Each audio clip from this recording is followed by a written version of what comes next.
Ticket TV के सभी दर्शकों को नमस्कार। आज हम फिर बात करेंगे तेल और तिलहन मार्केट में। पिछले सप्ताह हमने देखा कि इंडोनेशिया ने पूरे वर्ल्ड की जो ऑयल और ऑयल सीड मार्केट है उसमें पूरा गेम चेंज कर दिया। उन्होंने एक्सपोर्ट ड्यूटी में बढ़ोतरी की और 2 सप्ताह पहले जो डोमेस्टिक मार्केट ऑब्लिगेशन यानी कि डीएमओ के रूल थे वो कैंसिल कर दिए। ये दोनों बात पिछले सप्ताह में जो डेवलपमेंट हुई तो उससे तेल तिलहन की मार्केट में पूरा चेंज हो गया और ये चेंज आगे जाके क्या करेगा, या तो मार्केट और घटेगा या कि बाउंस बैक होगा, इसके बारे में हम आज चर्चा करने वाले हैं। पहले हम देख लेते हैं डेवलपमेंट।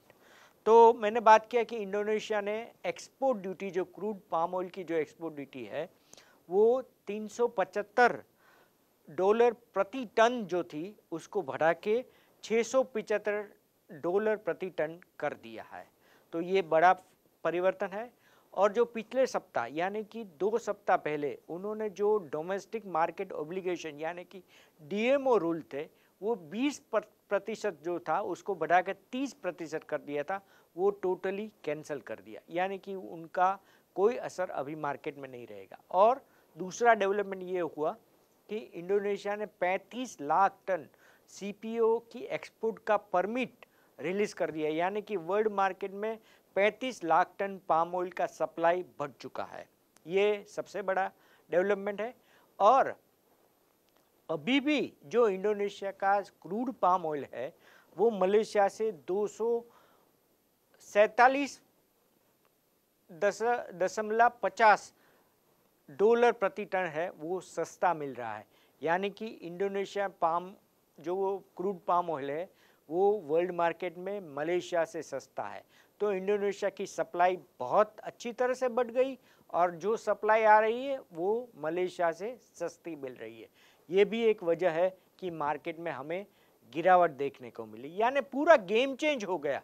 पूरे तेल तिलहन मार्केट का जो वर्ल्ड का था कि वो तेजी की तरफ लगातार आगे बढ़ रहा था, उसमें ब्रेक लगी और मार्केट में गिरावट देखने को मिली। तीसरा जो डेवलपमेंट हुआ था ये था कि अमेरिका का जो सोया ऑयल का स्टॉक है वो लगातार बढ़ रहा था, लेकिन जो पिछले महीने में यानी कि फरवरी में जो फिगर आए वो 22 महीने के उपले स्तर पर ये स्टॉक आया है, यानी कि 93.48 लाख टन यूएस का सोया ऑयल स्टॉक है जो पिछले 22 महीने का सबसे उपली स्तर पर पहुंचा है। और एक डेवलपमेंट ये हुआ है कि रसिया ने जो क्रूड सनफ्लावर ऑयल का जो एक्सपोर्ट ड्यूटी है वो अप्रैल के लिए बढ़ा दिया है, लेकिन उसका कोई मायना मार्केट में नहीं रहेगा क्योंकि रशिया और यूक्रेन का सनफ्लावर ऑयल का जो सप्लाई है वो लगातार युद्ध के कारण हमें नहीं मिल रहा है। तो इनका इम्पैक्ट मार्केट में कुछ 1-2 सप्ताह तक दिखाई दे ऐसा नहीं हो रहा है। तो ये जो डेवलपमेंट हुए उनका इंटरनेशनल मार्केट में क्या असर पड़ा ये भी देख लेते हैं। Soybean oil Argentina FOB price जो एक बेंचमार्क है वर्ल्ड का, वो 1.10% में उसकी में गिरावट, ये लगातार दूसरे सप्ताह में गिरावट आई है, लेकिन ये गिरावट है ये महत्वपूर्ण है। Palm oil Indonesia FOB price 12.90% उसमें गिरावट देखने को मिली। ये एक बहुत बड़ी गिरावट है क्योंकि इंडोनेशिया जो कि सबसे बड़ा पाम ऑयल का प्रोड्यूसर है और एक्सपोर्टर है, उनके प्राइस गिरे तो उनकी सभी तेल तिलहन मार्केट में उसकी असर दिखाई देगी। सन ऑयल अर्जेंटीना जो कि अभी सन ऑयल जो यूक्रेन और रसिया से जो मिलता था वो अभी नहीं मिल रहा है क्योंकि युद्ध चल रहा है। तो अभी अर्जेंटीना का जो सन ऑयल का प्राइस है वो बेंचमार्क हो गया है वर्ल्ड का, उनमें भी 2% की गिरावट हमें लास्ट वीक में देखने को मिली। उनके आगे के 2 सप्ताह में उसमें 56.2% की बढ़ोतरी हमें देखने को मिली थी, यानी कि करीबन $1500 का जो भाव था वो बढ़ के हो गया था $3000 हो गए थे। ये यूक्रेन के भाव थे और अर्जेंटीना के भाव थे वो 2400 से $2500 हो चुके थे। मलेशियन पाम ऑयल रिंगिट जो फ्यूचर कॉन्ट्रैक्ट है उसमें भी हमें गिरावट देखने को मिली। 1078 रिंगिट की गिरावट पिछले सप्ताह में देखने को मिली, जो पिछले उनके आगे के 3 सप्ताह है उनमें हमें 1166 रिंगिट का बढ़ोतरी हमको देखने को मिली थी। यानी कि पाम ऑयल फ्यूचर जो बेंचमार्क माना जाता है उनमें भी हमें गिरावट देखने को मिली। शिकागो सोया ऑयल फ्यूचर जो 8 सप्ताह से लगातार ऊपर जा रहा था यानी कि बढ़ रहा था, उसमें भी पिछले सप्ताह हमें गिरावट देखने को मिली। ये 3.74 सेंट की गिरावट पिछले सप्ताह शिकागो सोया ऑयल फ्यूचर है उसमें हमें देखने को मिली। तो ये गिरावट भी प्राइस में दिखने को मिली है पिछले सप्ताह में। उसका असर आगे जाके क्या होगा उसके बारे में जो फंडामेंटल जो पिछले सप्ताह जो डेवलपमेंट हुए उस पर हम नज़र डाल रहे थे। साउथ अमेरिकन क्रॉप यानी कि ब्राज़ील का सोयाबीन क्रॉप है, उसका कटाई है वो बहुत ही आगे बढ़ रही है। 55% कटाई हो चुकी है, जो पिछले साल इसी टाइम पे जो हुई थी वो सिर्फ 35% थी। यानी कि कटाई है वो बहुत ही स्पीडीली आगे बढ़ रही है ब्राज़ील की, और उनका भी सप्लाई मार्केट में आना शुरू हो चुका है। चाइना का जो एडिबल ऑयल स्टॉक है वो एंड ऑफ द फरवरी जहां हम मानते हैं वो चाइना सबसे बड़ा इंपोर्टर है और सबसे बड़ा कंज्यूमर है वर्ल्ड का, तो उनका स्टॉक है वो भी मार्केट में काफ़ी असर करेगा। 14% जो स्टॉक है वो कम है, यानी कि पाम ऑयल, सोया ऑयल और मस्टर्ड ऑयल, ये तीनों का स्टॉक अगर मिला जाए तो 14% जनवरी के एंड में जो स्टॉक था उनके मुकाबले फरवरी एंड में वो कम हुआ है। पाम ऑयल का स्टॉक देखा जाए तो 55% कम हुआ है, सोया ऑयल का स्टॉक देखा जाए तो 4% कम हुआ है, लेकिन मस्टर्ड ऑयल का जो स्टॉक है वो 101% बढ़ा है पिछले फरवरी महीने में। मलेशियन पाम ऑयल का ट्रेंड देखा जाए तो देखा था कि मार्च महीने की शुरुआत से हमने देखा था कि एक्सपोर्ट है वो काफ़ी बढ़ रही थी, क्योंकि अप्रैल में रमज़ान है तो उनकी डिमांड है वो मलेशियन पाम ऑयल की एक्सपोर्ट में दिख रही थी। लेकिन जो लेटेस्ट 1 मार्च से 20 मार्च के जो एक्सपोर्ट के फिगर है उनमें गिरावट देखने को मिली, यानी कि पाम ऑयल के एक्सपोर्ट डेटा है वो भी मार्केट में प्राइस गिरावट का संकेत दे रहा है। 1 से 20 तारीख की अगर बात की जाए तो करीबन 8.5 से 9% जो एक्सपोर्ट है वो घटा है।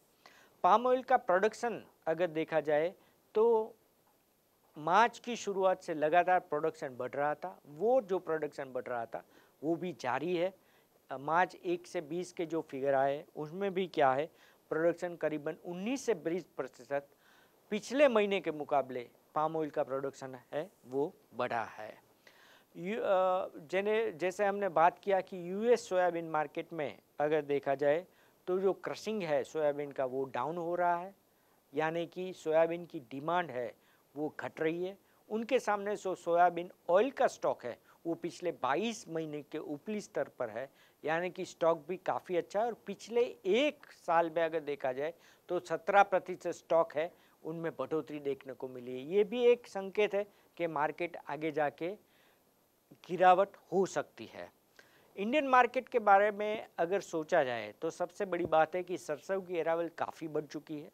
अभी करीबन 14 से 15 लाख बोरी की अरावल्स है वो एवरी डे मार्केट में आ रही है। राजस्थान, मध्य प्रदेश, गुजरात, यूपी, पंजाब, हरियाणा और वेस्ट बंगाल, लगातार इन स्टेटों में जो अरावल्स है वो बढ़ती जा रही है। और सबसे बड़ी बात ये है कि जो मस्टर्ड एक्सपिलर बनाने वाले हैं और मस्टर्ड कच्ची घानी बनाने वाले उनको काफ़ी अच्छा मार्जिन अभी मिल रहा है। तो इस महीने में यानी कि मार्च में करीबन 13 से 15 लाख टन का क्रशिंग होने की उम्मीद है, क्योंकि प्राइस का अट्रैक्शन है, मार्केट में डिमांड है। क्योंकि जो मस्टर्ड ऑयल कच्ची घानी है वो सोया ऑयल इंदौर से काफ़ी अभी सस्ता मिल रहा है, और आगे जाके ऐसी उम्मीद है कि और भी सस्ता मिलेगा। तो इम्पोर्टेड ऑयल के मुकाबले अगर हमारा जो डोमेस्टिक ऑयल यानी कि कच्ची घानी अगर सस्ती मिलती है तो उनका मतलब ये हुआ कि मार्केट में इम्पोर्टेड ऑयल का जो इम्पोर्ट जो हम महत्व जानते वो लगातार कम हो रहा है। वो इंडियन मार्केट के लिए बहुत ही अच्छा सिग्नल है, और आगे जाके ये भी हमारे मार्केट में इम्पेक्ट करेगा। तो अभी जो चल रहा है यानी कि लैंडेड कॉस्ट है वो भी घटा है पिछले सप्ताह में। अगर देखा जाए तो क्रूड पाम ऑयल का जो लैंडेड कॉस्ट था वो 114 रुपये पर 10 kg वो घटा था। आरबीडी पामोलिन का देखा जाए तो 108 रुपया घटा था और सोया डिगम का देखा जाए तो 42 रुपया घटा था। तो लैंडेड कॉस्ट भी घटा है।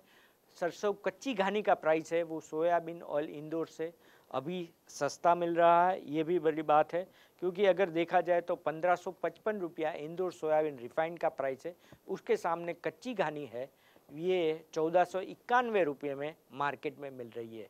यानी कि सरसों का जो सप्लाई है वो बढ़ेगा। सरसों का प्रोडक्शन हमने अगला सप्ताह बात की थी कि 111 लाख टन, जो अगले साल जो हुआ था 85 लाख टन, उसके मुकाबले इस बार 111 लाख टन सरसों का प्रोडक्शन इंडिया में हुआ है। अरावल्स भी काफ़ी अच्छी है और सरसों कच्ची घानी और सरसों एक्सपेलर में जो प्रोसेसर है उनको भी काफ़ी अच्छा मार्जिन अभी मिल रहा है। तो ये सब मिला के ये जो बात आ रही है उससे ऐसा लग रहा है कि मार्केट में जो इंडोनेशिया ने एक गेम चेंजर जो चेंज किया पिछले सप्ताह, उससे मार्केट में अगर कोई नया रीज़न नहीं आएगा तो मार्केट आगे जाके और भी घटेगा। लेकिन 1-2 सप्ताह के बाद कोई ऐसा रीज़न भी आ सकता है, क्योंकि इंपोर्ट जो हमारा है वो लगातार घटेगा और मई महीने तक इंपोर्ट बढ़ने की कोई उम्मीद नहीं है। सरसों की अगर अराइवल्स कम होगी, उसका क्रशिंग कम होगा, तो ये आगे जाके मार्केट है वो बाउंस बैक भी हो सकता है। तिल तिलहन मार्केट में आज बस इतना ही। अगले सप्ताह फिर मिलेंगे। सभी को नमस्कार।